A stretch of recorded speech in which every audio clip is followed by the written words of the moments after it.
ரமதானினுடைய இரண்டாவது 10 துவங்கி இருக்கிறது. 10 நாட்கள் வெகு வேகமாக நம்மை விட்டு கடந்து விட்டது. இன்னும் 20 நாட்கள் தான் மிச்சம் இருக்கிறது. இதிலே நடுப்பகுதியில் நாம் இருக்கிறோம். நபிகளம் பெருமானார் ஸல்லல்லாஹு அலைஹி வஸல்லம் ரமதானை 3 பகுதியாக நமக்கு அறிமுகப்படுத்தினார்கள். அவ்வலுஹு ரஹ்மா, முதல் பகுதி அது ரஹ்மத்துக்கானது, ரஹ்மத்தை அல்லாஹுவிடத்திலே அதிகம் தேடுவதற்கானது.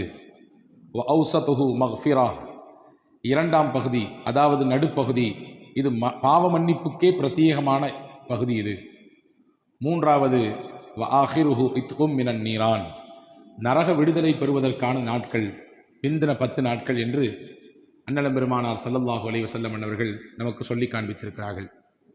அன்பு பெருமக்களே, ரமலான் எக்கச்சக்கமான பெருங்கொடைகளை நமக்கு கொடுக்கிறது. ஒவ்வொரு வருடமும் பெரும் பெரும் கொடைகளை கொடுக்கிறது.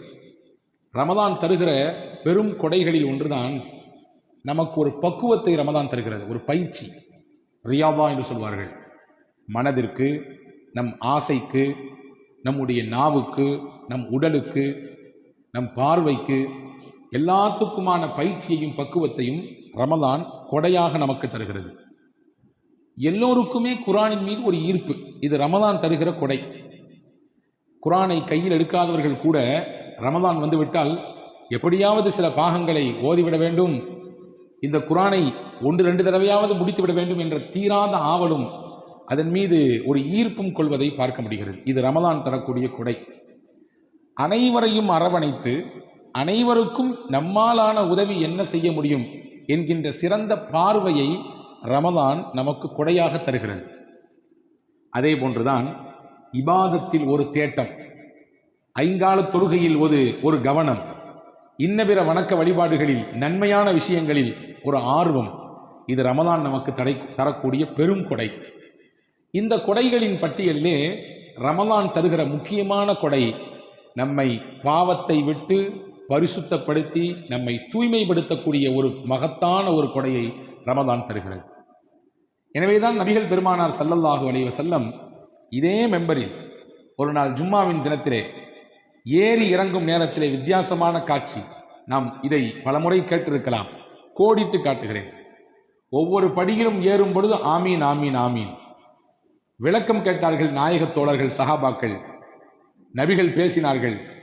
ஜிப்ரீல் வந்தார், நான் ஒவ்வொரு படியை ஏறும் பொழுதும் அவர் ஒரு துவா செய்தார், அவர் செய்த துவாவுக்கு நான் ஆமீன் சொன்னேன், அவ்வளவுதான்.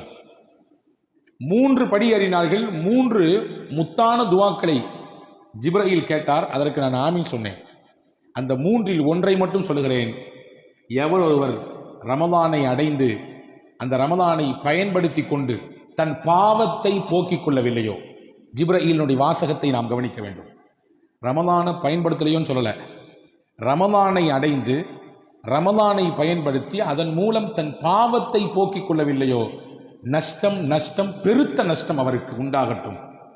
ஜிப்ரீல் சொல்ல நபிகள் பெருமானார் ஸல்லல்லாஹு அலைஹி வஸல்லம் என்றைக்குமே எல்லாருக்கும் நல்லதை நினைத்தே, நல்லதை சொல்லியே, நல்லதை சொல்லி சொல்லி பிரார்த்தித்தே பழக்கப்பட்ட பெருமானார் இந்த வார்த்தை சொன்னவுடன் ஆமீன் என்று விட்டார்கள். ஆமீன், நடக்கட்டும், அப்படியே நடக்கட்டும். ரமலான் வந்தும் தன் பாவத்தை போக்கிக் கொள்ள ஒருவருக்கு மனம் வரவில்லை என்றால், அதற்கான வழியை தேடுவதற்கு அவர் முயற்சிக்கவில்லை என்றால், அந்த வழிகளில் அதீத கவனம் எடுக்க வேண்டும், நம் நேர காலங்களில் அதற்கு கொடுக்க வேண்டும் என்ற அக்கறையும் சிந்தனையும் அவருக்கு பிறக்கவில்லை என்றால் நஷ்டம்தான், ஏற்படட்டும் நஷ்டம். நபிகள் பெருமானார் ஸல்லல்லாஹு அலைஹி வஸல்லமின் துஆ எவ்வளவு பவர்ஃபுல் என்பதை நாம் சொல்லித் தெரிய வேண்டிய அவசியம் இல்லை. எனவே பாவ மன்னிப்பு கேட்பதை அல்லாஹ் விரும்புகிறான். அதிலும் குறிப்பாக இந்த ரமதானில் நபிகள் பெருமானார் ஸல்லல்லாஹு அலைஹி வஸல்லம் அன்னவர்கள் நமக்கு மன்னிப்பின் வழியை எளிமையாக்கி காட்டியிருக்கிறார்கள். இஸ்லாம் மட்டும்தான் பாவ மன்னிப்புக்கான வழியை எளிமையாக்கி காட்டியிருக்கிறது. சில கொள்கைகள், மதங்கள் இருக்கிறது, அங்கே காசு கொடுத்தால் மன்னிப்பு கிடைக்கும். செய்த குற்றங்களுக்கு, பாவங்களுக்கு அந்த பாவம், அந்த குற்றத்தினுடைய கனத்தை பொறுத்து காசு, அதை வாங்கி கொண்டு நீ சுத்தமாகிவிட்டாய் போ என்று சொல்வார்கள். இன்னும் சில இடங்களிலே நாம் செய்த பாவத்தை வேறு யாரோ ஒருவரிடத்திலே போய் சொல்ல வேண்டும். நான் நேற்று ராத்திரி இப்படி பண்ணிட்டேன், போன மாதம் வியாபாரத்தில் இந்த மாதிரி தப்பு பண்ணிட்டேன் என்று ஒருவரிடத்தில் சொல்ல வேண்டும். அவர் கூண்டுக்குள்ளே இருந்து கேட்டுக்கொள்வார். கேட்டுக்கொண்டு சொல்லுவார், பரவாயில்லை, உன்னை இவர் மன்னித்து விட்டார் என்று ஒரு பெயரை சொல்லி நீ மன்னிப்பு பெற்று விட்டாய் போ என்று அவர் அனுப்புவார். ஆனால் இஸ்லாம் மட்டும்தான் பாவ மன்னிப்புக்கு எந்த இடைத்தரகர்களும் தேவையில்லை. யாரையும் போய் நீங்கள் அணுக வேண்டிய அவசியம் இல்லை. உங்கள் ரப்புக்கு முன்னால் உட்கார்ந்து 2 சொட்டு கண்ணீர் வரவில்லை என்றால் கண்ணீர் வருவதை போன்ற ஒரு பாவனை செய்து நீங்கள் செய்த குற்றத்தை உங்கள் ரப்புக்கு முன்னால் ஒத்துக்கொள்ளுங்கள், மன்னிப்பை கேளுங்கள், அவன் தருவான். இதைவிட எளிமையானதை யார் சொல்ல முடியும்? இதைவிட பாவ மன்னிப்புக்கான வழியை யார் சொல்லித்தர முடியும்? நபிகள் பெருமானார் சொன்னார்கள், முஸ்லிம் ஷரீஃபிலே ஹதீஸ் வந்திருக்கிறது, இன்னல்லாஹ யப்சுத்து யதஹு பில்லைலி லியதூப முஸீஅன் நஹாரி வ யப்சுத்து யதஹு பின்னஹாரி லியதூப முஸீஅல் லைல். பகலெல்லாம் அல்லாஹ் எதிர்பார்ப்பில் இருக்கிறான். எதற்கு? இரவில் பாவம் செய்தவர்கள் பகலில் மன்னிப்பு கேட்டு விட மாட்டார்களா என்ற இயக்கத்தில். இரவெல்லாம் அல்லாஹ் எதிர்பார்த்து காத்திருக்கிறான். எதற்கு? பகலில் பாவம் செய்தவர்கள் இரவில் மன்னிப்பு கேட்க மாட்டார்களா என்ற எண்ணத்தில். ஆக மொத்தத்தில் அல்லாஹ்விற்கு பிடித்தது அடியார்களை மன்னிப்பது. அல்லாஹ்விற்கு பிடித்தது அடியார்கள் தன்னிடத்திலே மன்னிப்பு கேட்பது. எனவே கேளுங்கள் என்று அல்லாஹ் சொல்கிறான். அன்பர்களே, ஒன்று தெரியுமா? பாவம் என்பது ஒரு சுமை. அதை கீழே இறக்கி வைப்பதற்கான வழி தௌபா. அந்த சுமையை இறக்க வேண்டும். சுமையை தூக்கி கொண்டு எத்தனை நாள் சுத்துவோம் சொல்லுங்கள்? ஒரு 15 கிலோ லோடு முதுகுல போட்டு சுத்திக்கிட்டே இருக்க முடியுமா? எப்பண்டா இறக்கி வைக்கலான்னு யோசிப்போம். எத்தனை பெரிய காசுகள் கொடுத்து வாங்கி வந்தாலும் லக்கேஜை எப்படி கொண்டு போய் வீட்டில் கொண்டு சேர்த்துறதுன்னு நினைப்போம். சேர்த்தால் தான் நமக்கு பெருமூச்சியே வரும் இல்லையா? எப்படியோ கொண்டு வந்து சேர்த்துட்டம்பா, நிம்மதியா வீட்டில்.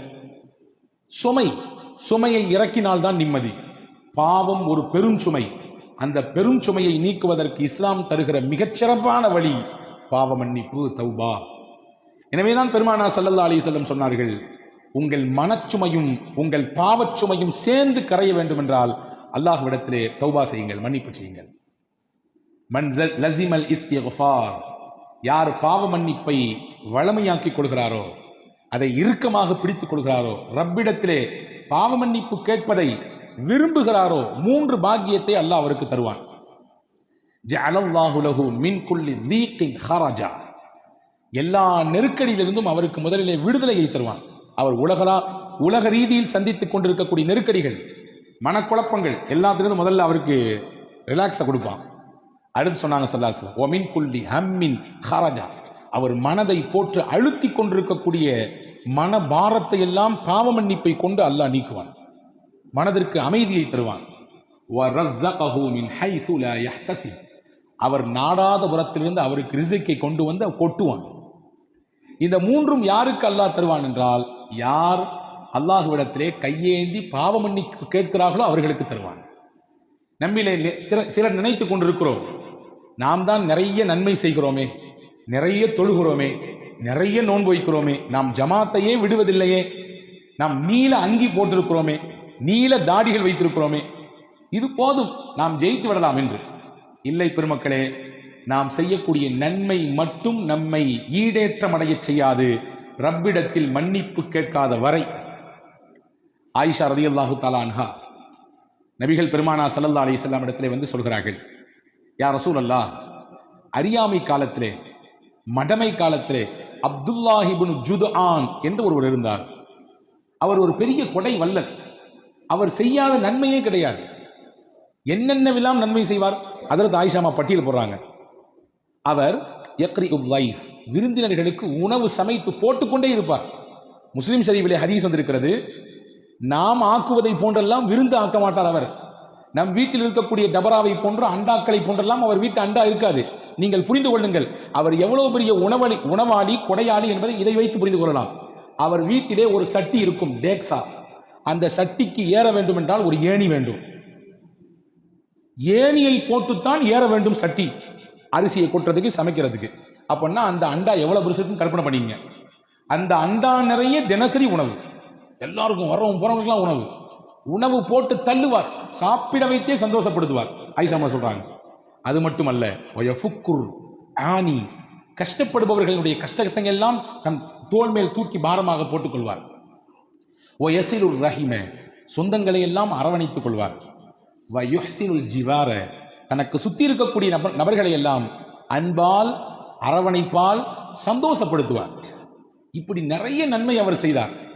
நானே அவருடைய நன்மையை பார்த்து புகழ்ந்திருக்கிறேன் அப்படின்னு சொல்லிட்டு ஆயிஷாமா கேட்டாங்க, யா ரசூலல்லாஹ் ஃபஹல் யன்ஃபஉஹு ذلك, இவர் நன்மையின் பல வாசல்களை அடைந்து செய்திருக்கிறார், இவர் செய்த நன்மையெல்லாம் அவருக்கு பலனளிக்குமா?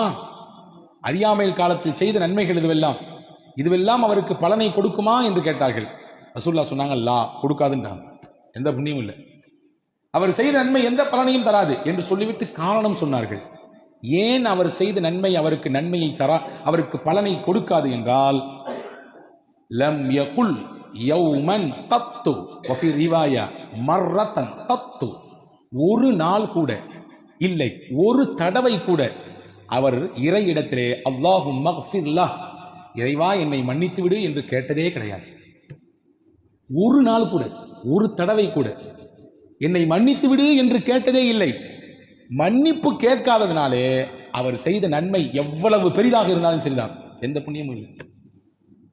சம்பட்டியை கொண்டு அடித்ததை போன்று இருக்கிறது நமக்கெல்லாம். நாம் நினைத்துக் கொண்டிருக்கிறோம் நன்மைகள் போதும், நாம் செய்யக்கூடிய பிரம்மாண்டமான நன்மைகள் இது போதும், நம்மை காப்பாற்றிவிடும். போதாது. ரசூலுல்லாஹ் சொல்றாங்க, போதாது. உங்களை அறியாமலேயே உங்கள் காலத்திலே ஏதாவது தவறுகள் பாவங்கள் நிகழ்ந்திருக்கும். நீங்கள் கடந்த காலத்தை நினைத்து உங்கள் ரப்பிடத்திலே இறைவா மன்னிப்பை கொடு, தௌபாவை கொடு என்று கேட்கவில்லை என்றால் நாம் செய்த நல்ல அமல்களால் எந்த புண்ணியமும் இல்லை என்பதை இந்த ஹதீஸ் நமக்கு எடுத்து எம்புகிறது.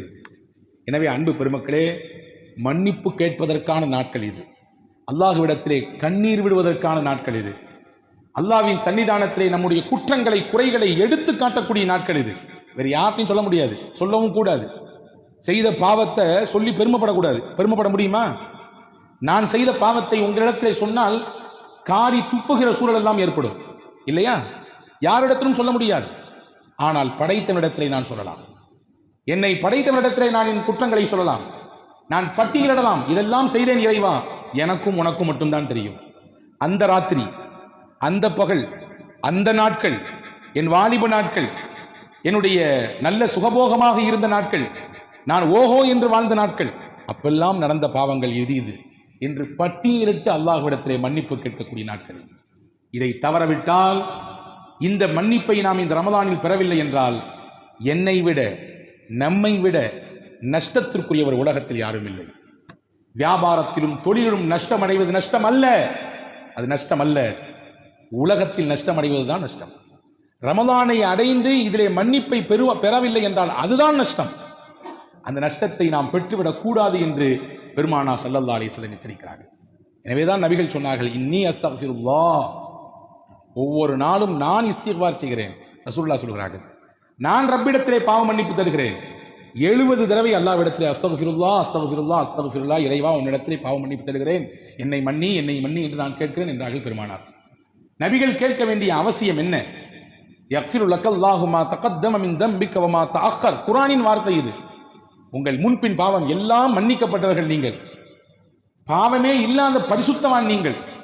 அந்த பூமான் நபி ஸல்லல்லாஹு அலைஹி வஸல்லம் அவர்கள் ஒவ்வொரு நாளும் பாவ மன்னிப்பு கேட்டார்கள் என்றால், நாமெல்லாம் எம்மாத்திரம், நம் வாழ்க்கையே பாவத்தில் தான் உலர்ந்து கொண்டிருக்கிறது. அபூ ஹுரைரா ரலியல்லாஹு அன்ஹு சஹாபாக்கள் முதன்மையான சஹாபி, ஹதீஸை அறிவித்ததிலே எக்கச்சக்கமான நபிமொழிகளை அறிவித்திருக்கிறார்கள். இன்னைக்கு நமக்கு கிடைக்கக்கூடிய ஹதீதுகளிலே பெரும்பாலும் கிடைத்தது அந்த வழித்தொடரிலே கடைசியில் நபிக்கு முன்னால் இருப்பது செய்தனா அபூ ஹுரைரா ரலியல்லாஹு அன்ஹு. அவங்க வரலாற்று எழுதுறாங்க, ஒரு நாளைக்கு 12,000 தடவை இஸ்திக்பார் செய்வாங்க. எத்தனைங்க? 12 இல்லை, 12,000 தடவை. நம்மால் ஒரு நாளைக்கு 100 தடவைக்கு மேலே செல்வதற்கு கூட கஷ்டம். அபூ ஹுரைரா ரலியல்லாஹு அன்ஹு என்ற மகத்தான சஹாபி ஒரு நாளைக்கு 12,000 முறை செய்திருக்கிறார்கள் என்றால், நீங்களும் நானும் எவ்வளவு தூரம் அல்லாஹ்விடத்திலே மன்னிப்பை கோர வேண்டும். மன்னிப்புக்கான வழிகளை நிறைய மார்க்கம் சொல்லித் தருகிறது. இந்த காரியத்தை செய்தால் உங்களுக்கு மன்னிப்பு உண்டு. சமூக அக்கறையோடு சில நேரங்களிலே நாம் செயல்பட வேண்டும். அதுவே நம்முடைய பாவத்திற்கு மன்னிப்பாக பரிகாரமாக ஆகிவிடும். ஹதீஸிலே வந்திருக்கிறது. அலி இப்னு அபீ தாலிப் ரலியல்லாஹு அன்ஹு ஹதீஸை அறிவிப்பு செய்கிறாங்க. ரசூலுல்லாஹ் சொன்னாங்க, மன் கஸ்ஸல மையித்தன், எவர் ஒருவர் இறந்து போன ஒரு மையத்தை குளிப்பாட்டுகிறாரோ சொல்லிட்டு சொன்னாங்க. அடுத்து இரண்டாவது, வக்கஃபனஹு, அந்த இறந்த மையத்துக்கு கஃனிடுகிறாரோ. மூணாவது சொன்னாங்க, வஹன்னபஹு, அந்த இறந்து போன மையத்திற்கு அத்தர் பூசுகிறாரோ. வஹமலஹு, இறந்த அந்த ஜனாசாவை தோளில் சுமந்து பள்ளிக்கு எடுத்துச் செல்கிறாரோ. வஸல்லா அலைஹி, அந்த ஜனாசாவின் இறுதி தொழுகையிலே பங்கெடுத்துக் கொள்கிறாரோ, 5 சொன்னாங்க ரசூலுல்லாஹ். எவர் மையத்தை குளிப்பாட்டுகிறாரோ, குளிப்பாட்டுதல் என்றால் நேரடியாக அல்லது அங்கே பக்கத்திலே ஒத்துழைப்பாக நிற்பது, பயப்பட தேவையில்லை, ஒதுங்கி நிற்க வேண்டிய அவசியம் இல்லை, யாரோ ஒருவர் வந்து செய்வார் என்று நாம் எதிர்பார்க்க வேண்டிய தேவையில்லை, களத்தில் நிற்பவர்கள் செய்யலாம். 2வது சொன்னாங்க கஃன் இடுதல், 3வது அத்தர் பூசுதல், 4வது தோளில் தூக்கி சுமந்து செல்லுதல், 5வது அந்த ஜனாசாவிலே பங்கெடுத்து தொழுதல். சொல்லிட்டு ஒரு செய்தி சொன்னாங்க, வலம் யுஃப்ஷ அலைஹி மா ரஆ, அந்த மையத்தின் எந்த குறையையும் அவர் வெளியே சொல்லாமல் விட்டுவிட்டார். சொல்லவே இல்லை. இருக்கலாம் சில சமயங்களிலே முதுகிலே புண் இருந்திருக்கலாம், பெரிய கீறல் இருக்கலாம், ஏதாவது சில பார்க்கக்கூடாத சில விஷயங்களை அந்த மையத்தின் உடம்பிலே பார்த்திருக்கலாம். எதையுமே அவர் வெளிக்காட்டவே இல்லை, கப் சிப்புன்னு இருந்தார். ரசூலுல்லாஹ் சொன்னாங்க, இந்த 5 செயலும் செய்த இந்த மனிதருக்கு அல்லாஹ் தரக்கூடிய கூலி என்ன தெரியுமா? ஹரஜ மின் ஹதீஅதிஹி மிஸ்ல மா வலதத்துஹு உம்முஹு, அன்று பிறந்த பாலகனை போன்று அவர் மாறிவிடுவார். எல்லா பாவத்தையும் அல்லாஹ் மன்னித்து விடுவார். அன்று பிறந்த பாலகன்றது எதுக்கு பயன்படுத்திருக்காங்க தெரியுமா? ஹஜ்ஜுக்கு பயன்படுத்தாங்க ரசூலுல்லாஹ்.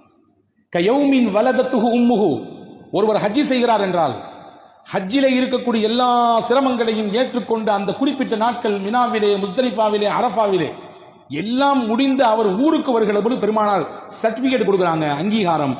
கயௌமின் வலதத்துஹு உம்முஹு, அன்று பிறந்த பாலகன். இந்த அன்று பிறந்த பாலகன் என்பதை நீங்கள் அடைய வேண்டும் என்றால், பாவமே இல்லாத பச்சிடம் குழந்தையை போன்று உங்களுடைய நிலைப்பாடு ஆக வேண்டும் என்றால், ரசூலுல்லாஹ் சொன்னாங்க, சமூக அக்கறையோடு இறந்து போன ஜனாசாவில கலந்துங்கன்றாங்க. ஒதுங்கி நின்று வேலைக்கு பார்க்க நிறைய பேர் பயப்படுறாங்க.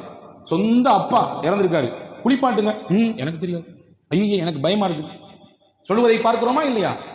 நகரங்களிலே இது மிகுதி, கிராமங்களிலே முண்டி அடித்துக் கொண்டு வருகிறார்கள். நான் குளிப்பாட்டுகிறேன், நான் கஃன் செய்கிறேன், நான் வந்து தூக்குகிறேன், நான் குளிக்குள்ளே இறங்குகிறேன். பெத்த புள்ள ஓரத்துல வேடிக்கை போறாரு. யாராவது வந்து குளிப்பாட்டுங்களேன், யாராவது வந்து கஃன் புரிங்களேன். எங்க அப்பாவுக்கு வந்து முதல் அந்த அடிக்கழுகக்கூடிய அந்த குளிப்பு கசாப் மாத்திரன்னு சொல்றாங்க, அதை செய்ய வாருங்களேன். இது ஒவ்வொரு முஸ்லீமும் செய்ய வேண்டியது, குறிப்பிட்ட ஒருவருக்கு காசு கொடுத்து செய்ய வேண்டிய பணி அல்ல. சமூகம் புல்வாங்கிக் கொள்ள வேண்டும். அது என்னமோ தீண்டத்தகாத செயலை போன்று இன்று சமூகம் பார்த்துக் கொண்டிருக்கிறது. ஒவ்வொரு முஸ்லீமும் தெரிந்து வைத்திருக்கக்கூடிய விஷயம். ஏனென்றால் நானும் நாளைக்கு மையத்தான், நானும் நாளைக்கு அதே இடத்தில் போய் இருக்க போகிறேன். என்னையும் ஒருவர் குறிப்பாட்ட போகிறார், ஒருவர் கஃன் செய்ய போகிறார். அதை தெரிந்து வைத்துக் கொள்வதில் என்ன தப்பு இருக்கிறது? அதை செய்வதில் எந்த தயக்கம் இருக்கிறது? எனவே அன்பு பெருமக்களே, அதை செய்தால் உங்களுக்கு எவ்வளவு பெரிய கூலி கிடைக்கும் என்றால் பெருமானார் சொல்கிறார்கள், அன்று பிறந்த பாலகனாக அல்லாஹ் உங்களை மாற்றி விடுவான். இது ஒரு விஷயம். சமூக பார்வையோடு இருங்கள். 2வது இபாதத்தில் கவனம் எடுங்க. ரசூலுல்லாஹ் சொன்னாங்க 3 விஷயம். ஜும்மா தொழுகைக்கு பள்ளிவாசலுக்கு ஒருவர் நடந்து வந்தார். ரசூலுல்லாஹ் சொல்றாங்க, ஜும்மா தொழுகைக்கு முடிந்த அளவுக்கு நடந்து வருகிறார். 2வது சொன்னாங்க, வல் ஜுலூசு ஃபில் மசாஜிதி ஹல்ஃப ஸலா, தொழுது முடிச்ச பின்னாடி வேக வேகமா எஞ்சி போயிடாம அந்த தொழுத இடத்திலே கொஞ்ச நேரம் உட்கார்ந்து இருந்தார். எப்பண்டா இமாம் சாப் சலாம் கொடுப்பாரு எந்திரிச்சு போலான்னு என்பதுதான் இன்று நம்மிலே பலருடைய சிந்தனை. ரசூலுல்லாஹ் சொன்னாங்க, தொழுது முடிச்சுட்டு அந்த தொழுத இடத்திலே உட்கார்ந்துருக்கணும். எங்க நீங்க தொழுதீங்களோ அதே இடத்தில் அமர்ந்திருங்கள். 2. 3வது சொன்னாங்க, வ இப்லாகுல் உதூஇ ஃபில் மகாரி, மனம் வெறுக்கும் நேரத்திலே ஒதுவை ஒருத்தர் பரிபூர்ணமா செஞ்சார். 3 விஷயம். ஜும்மாவுக்கு முடிந்த அளவுக்கு நடந்து வந்தார், தொழுத இடத்திலேயே அமர்ந்திருந்தார், ஒதுவை மனம் வெறுக்கும் சமயத்திலும் கூட பரிபூர்ணமாக செய்தார். ரசூலுல்லாஹ் சொன்னாங்க, இந்த 3ம் எவ்வளவு பெரிய பாக்கியம் தெரியுமா? தாலிக ஆஷ பி கைரின் வ மாத்த பி கைரின், இந்த 3ஐயும் அவர் தொடர்ச்சியாக பின்பற்றினால் நலவோடு வாழ்வார், இந்த உலகத்தை விட்டு மரணிக்கின்ற பொழுதும் நலவோடு மரணிப்பார். சொல்லிட்டு சொன்னாங்க, இந்த 3ஐயும் பின்பற்றக்கூடியவர் வகான மின் ஹதீஅதிஹி கயௌமின் வலதத்துஹு உம்முஹு, அன்று பிறந்த பாலகடை போன்று இருக்கிறார். பாவத்தை எல்லாம் அல்லாஹ் அழிச்சிடலாம். அவர் செய்த பாவத்தை எல்லாம் அல்லாஹ் அழித்து விடுகிறான். அன்று பிறந்த பாலகனை போன்றாகிறார் என்றார்கள் பெருமானார் ஸல்லல்லாஹு அலைஹி வஸல்லம். இப்போ பாவத்தினுடைய அழிப்புக்கு நிறைய வழிகள் இருக்கிறது. அதையெல்லாம் தேடி தேடி செய்பவர்களாக நாம் இருக்க வேண்டும். அதே போன்றுதான் ரமதானுடைய விஷயத்தை பற்றி பேசும்பொழுது சொன்னார்கள் பெருமானார் ஸல்லல்லாஹு அலைஹி வஸல்லம், மன் சாமஹு வ காமஹு ஈமானம் வஹ்திசாபா, இறை நம்பிக்கையோடு இறைவன் நன்மை தருவான் என்ற ஆதரவோடு, இந்த 2ம் தான் நம்முடைய நோக்கமாக இருக்க வேண்டும். நம்முடைய தொழுகையில், நம்முடைய நோன்பில் இந்த 2ஐ தாண்டி வேறு எந்த பார்வையும் தேவையில்லை. உளப்பூர்வமான இறை நம்பிக்கை, நாம் செய்யக்கூடிய இந்த அமல்களுக்கு என் ரப்பு தான் எனக்கு கூலி தரணும். அந்த எண்ணத்திலே யார் ரமதானில் பகலில் நோன்பிருந்து பிளஸ் சேர்த்து சொல்றாங்க இரவு வணக்கத்தில் பங்கெடுத்தாரோ, நான் எதற்கு இதை அழுத்தி சொல்கிறேன் என்றால், நோன்பு மட்டும்தான் போதும் என்று நினைக்கக்கூடிய நமக்கு ரசூலுல்லாஹ் உணர்த்துகிறார்கள், உங்கள் பாவ மன்னிப்புக்கு நோன்போடு சேர்ந்து இன்னொரு அம்சமும் இருக்க வேண்டும், அதிலும் கவனம் எடுத்துக் கொள்ளுங்கள். அதுதான் இரவு தொழுகை. இரவு தொழுகையும் நோன்பும் சேர்ந்து இருக்கக்கூடியவருக்கு ரசூலுல்லாஹ் கொடுக்கக்கூடிய கிஃப்ட் என்ன? ஹரஜ மின் துனூபிஹி கயௌமின் வலதத்துஹு உம்முஹு. இவரும் அன்று பிறந்த பாலகன், அன்னைக்கு பிறந்த குழந்தையை போன்று, எப்படி குழந்தை அப்பழுக்கற்ற பாவமில்லாத பிள்ளையாக இருக்குமோ பரிசுத்தமாக, அப்படியே நோன்பையும் இரவு தொழுகையும் ரமலானிலே பேணி பாதுகாக்கக்கூடிய மக்கள் அந்த ரமலானை விட்டு விடைபெறுகிற பொழுது பச்சை புள்ள மாதிரி இருப்பாங்க. பாவமே இல்லாத பிள்ளையாக இருப்பார்கள், பாவமே இல்லாத பரிசுத்தவான்களாக இருப்பார்கள் என்றார்கள் பூமான் நபி ஸல்லல்லாஹு அலைஹி வஸல்லம். இப்ப இபாதத்தில் நமக்கு கிடைக்கக்கூடிய மன்னிப்பு, சமூக செயல்பாடுகளில் நமக்கு கிடைக்கக்கூடிய மன்னிப்பு, சின்ன சின்ன விஷயமாக கருதக்கூடிய விஷயங்களில் அதை கவனம் எடுக்கிற பொழுது நமக்கு கிடைக்கக்கூடிய மன்னிப்பு. ஒன்றும் இல்லை, சாப்பிட்றீங்க, டெய்லி நம்ம எல்லாரும் சாப்பிட்றோம். நாம் சாப்பிட்டு முடித்தவுடன் என்ன சொல்கிறோம்? சாப்பிட பொழுதும் என்ன சொல்கிறோம் தெரிவதில்லை, எதையோ சொல்லிக்கொண்டு சாப்பிடுகிறோம், எதையோ பார்க்கிறோம். சாப்பிட்டு முடிகிற நேரம் பல நபர்களுக்கு சாப்பாடு முடிந்ததா இல்லையா என்பது கூட தெரிவதில்லை, உணர்வதில்லை. ரசூலுல்லாஹி ஸல்லல்லாஹு அலைஹி வஸல்லம் சொன்னாங்க, சாப்பிட்டு முடிச்ச உடனே ஒரு துஆ இருக்குது, ரொம்ப பெருசெல்லாம் இல்லை. அல்ஹம்துலில்லாஹில்லதி அத்அமனி ஹாதா வரஸகனீஹி மின் கைரி ஹவுலி மின்னி வலா குவா. அவ்வளவுதான். யார் ஒவ்வொரு நாளும் உணவு அருந்தியதற்கு பிறகு, இறைவா நீனே எனக்கு இந்த உணவை கொடுத்தாய், என் உழைப்பு என்னுடைய முயற்சி எதுவும் இல்லை, ஒரு கவல உணவு நம் கையில் கிடைக்கிறது என்றால், ஆய்வாளர்கள் எழுதுகிறார்கள், ஒரு கவலம் உணவு நம் கையில் கிடைக்க வேண்டும் என்றால் 32 பேர் உழைத்தால் தான் அந்த ஒரு கவல உணவு கிடைக்கும். ஒரே ஒரு பிடி உணவு எத்தனை பேருடைய உழைப்பு இருக்குது? 32 பேருடைய உழைப்பு இருக்கிறது. அதிலே உழக்கூடியவர், அதை பயிரிடக்கூடியவர், அதை பராமரிக்கக்கூடியவர், அதை நெல்லிலிருந்து அரிசியாக மாற்றுபவர், இப்படி போகுது. 32 பேருடைய உழைப்பு. எந்த கஷ்டமும் இல்லாமல் எனக்கு உணவை தந்தாய், என் முயற்சி இல்லை, என்னுடைய திறமை இதில் இல்லை, உனக்கே எல்லா புகழும். அதான் இதான் அர்த்தம். ரசூலுல்லாஹ் சொன்னாங்க, யார் இதை சொல்றாங்களோ குஃபிர லஹு மா தகத்தம மின் தம்பிஹி வ மா தஅக்கர், அவர் முன் பின் செய்த எல்லா பாவத்தையும் அல்லாஹ் மன்னிச்சிடுறான். அல்லாஹ் அக்பர். ஒவ்வொரு நாளும் சாப்பிடும் பொழுது என்னவெல்லாம் சாப்பிடுகிறோமோ அந்த சாப்பாட்டுக்கு பிறகு இந்த துவாவை ஓதிவிட்டால் உங்களுக்கு மன்னிப்பு மொத்தமாக கிடைத்து விடுகிறது, ஹோல்சலாக கிடைத்து விடுகிறது. பெருமானா ஸல்லல்லாஹு அலைஹி வஸல்லம் இப்படி மன்னிப்புக்கான வழி எங்கெங்கெல்லாம் இருக்கிறது என்பதை பெருமானா ஸல்லல்லாஹு அலைஹி வஸல்லம் தேடி தேடி உம்மத்துக்கு அறிவித்துக் கொடுத்திருக்கிறார்கள். எனவே அந்த மன்னிப்பை இந்த ரமதானில் நாம் முழுமையாக பெற்றுவிட வேண்டும். ஒவ்வொரு நாளும் இந்த ரமதானிலே, குறிப்பாக இந்த 10 நாட்கள், நீங்கள் இரவினுடைய பிற்பகுதியிலே, குறிப்பாக தஹஜ்ஜுடைய சமயத்திலே அல்லாஹ்விடத்திலே இருகரமேந்தி துஆ செய்ய வேண்டும். நம் பாவங்களை பட்டியலிட வேண்டும், நம்முடைய தவறுகளை குற்றங்களை இறைவனிடத்திலே ஒப்புக்கொள்ள வேண்டும். அது அல்லாஹ்வுக்கு ரொம்ப பிடிக்கும். என்னுடைய அடியான் நான் செஞ்ச தப்பெல்லாம் ஒத்துக்கிட்டு எனக்கு முன்னாடி அப்படியே உட்கார்ந்துருக்கான் பாருங்களேன் என்று பெருமை பாராட்டுவான். தப்பையெல்லாம் ஒத்துக்கொள்கிறான். நீ இல்லாமல் நான் இல்லை, இறைவா நீ மன்னிக்கவில்லை என்றால் நான் என் கதி அவ்வளவுதான், அழிந்தே போய்விடுவேன் என்று ஒரு அடியான் சொல்லும் நேரத்திலே உச்சபட்சமான மகிழ்ச்சியில் அல்லாஹ் திளைக்கிறான். என் அருளின் மீது எவ்வளவு பிரியம் இவனுக்கு, என் மன்னிப்பின் மீது எவ்வளவு ஆதரவு இவனுக்கு, நிச்சயம் இவனை நான் மன்னிப்பேன் என்று அல்லாஹ் சொல்கிறான். எவ்வளவு பெரிய குற்றம் செய்தாலும், எவ்வளவு பெரிய தவறுகள் செய்தாலும் மன்னிப்பு கேட்கக்கூடியவர்களுக்கு அல்லாஹ் தன் அந்த அருளின் வாசலை, மன்னிப்பின் வாசலை திறந்தே வைத்திருக்கிறான், மூடுவதே கிடையாது. தௌபாவின் வாசல் என்பது மௌத்து, ரூஹு, தொண்டை குழியை அடையும் வரை அல்லாஹ் திறந்து வைத்திருக்கிறான். அதனால கடைசி காலத்தில் பார்த்துக்கலாம்னு சொல்லி அடுத்த வருஷம் ரமதானுக்கு விட்டுறாதீங்க. ஒவ்வொரு வருடமும் கேட்க வேண்டும், ஒவ்வொரு நாளும் மன்னிப்பை கேட்க வேண்டும். அல்லாஹுவின் மன்னிப்பு விசாலமானது என்பதை ரசூலுல்லாஹ் இப்படி விவரித்து காட்டுகிறார்கள். ஒரு ஹதீஸை சொல்லி முடிக்கிறேன். அஸ்தக்ஃபிருல்லாஹ் என்று சொல்லி நாம் பாவ மன்னிப்பு தருகிறோம். ஒரு சில வார்த்தைகளை மட்டும் கூட்டி சேர்த்துக் கொள்ளுங்கள். அஸ்தக்ஃபிருல்லாஹல் அலியுல் அதீம் அல்லதீ லா இலாஹ இல்லா ஹுவல் ஹய்யுல் கய்யூம் வ அதூபு இலை. இது ஒரு இஸ்திக்ஃபார், ரசூலுல்லாஹ் சொல்லிக் கொடுத்த இஸ்திக்ஃபார். இங்கே நம்முடைய பள்ளியிலே நாம் இஃப்தாருடைய சமயத்திலே ஜிக்ர் மஜ்லிஸ் நடத்துகிறோம். அந்த சமயத்தில் இந்த இஸ்திக்ஃபார் சொல்லி தரப்படும். அஸ்தக்ஃபிருல்லாஹல் அலியுல் அதீம் அல்லதீ லா இலாஹ இல்லா ஹுவல் ஹய்யுல் கய்யூம் வ அதூபு இலை. இது 3 தடவை ஒருவர் சொல்கிறார். 3 தடவை.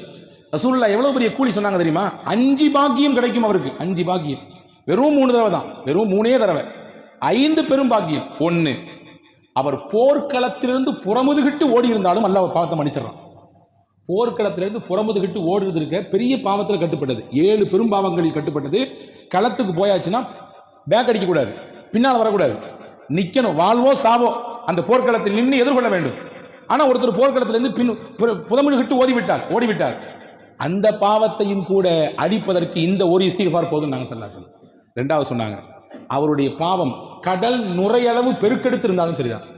கடல் நுரை என்ன முடியுமா, எவ்வளவுன்றது அளக்க முடியுமா? அவ்வளவு இருந்தாலும் இந்த இஸ்திக்ஃபாரை 3 முறை சொன்னால் போதும், அல்லாஹ் மன்னிப்பான்.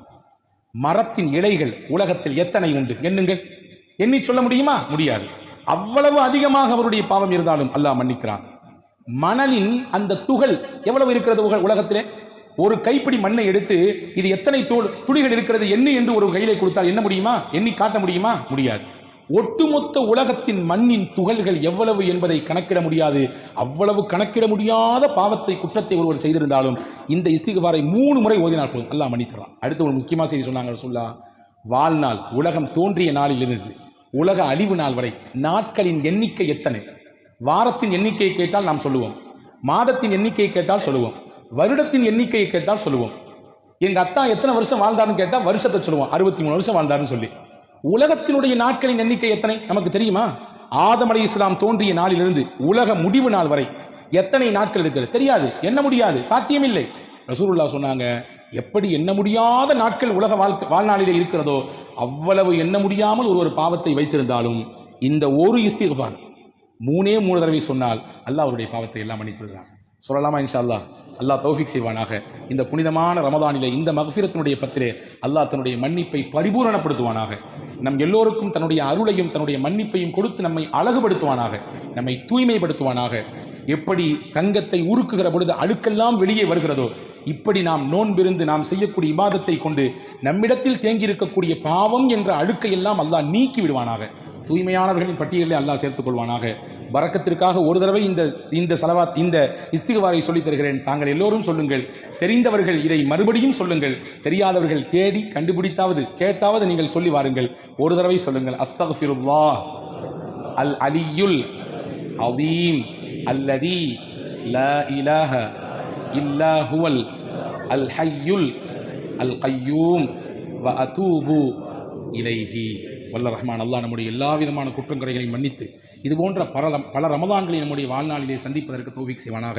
ஆமீன். வாஹிரு தாவான் அல்ஹம்துலில்லாஹி ரப்பில் ஆலமீன். அஸ்ஸலாமு அலைக்கும்.